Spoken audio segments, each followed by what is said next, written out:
mereka-mereka yang berada di depan kaca TV di rumah. Saya melihat semangat-semangat pejuang-pejuang yang berada di depan mata saya maupun di rumah. Boleh saya dengarkan suara kalian?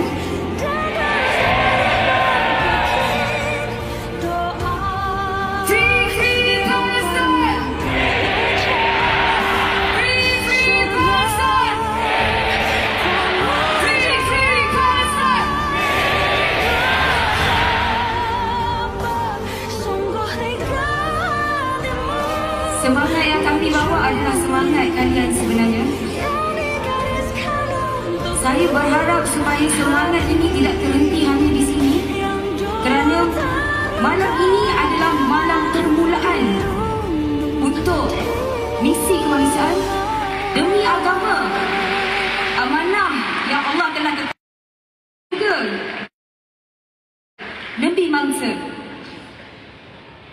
Saya berterima kasih kepada PM kita kerana bertungkur lumus, sangat-sangat bertungkur lumus untuk membebaskan kami dan juga untuk membagi sokongan kepada semua kita yang menyokong Palestin untuk terus memberikan kebebasan kepada Palestin, insya-Allah.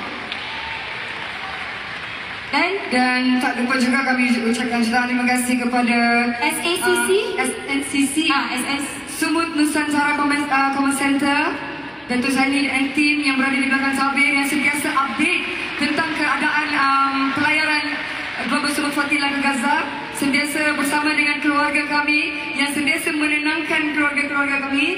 Terima kasih semua dan ingat, ini adalah misi kita bersama. Ini bukan misi kami, tapi misi kita bersama. Boleh? InsyaAllah. Terima kasih. Assalamualaikum. Terima kasih. Temukan paling gemuruh kamu guys. Okay. Saya nak ajak semua, sebab masih dekat tu dia, saya ajak sama-sama semua dengan rakan-rakan seperjuangan. Selawat Ashgir insyaAllah boleh? Bismillah. Allahumma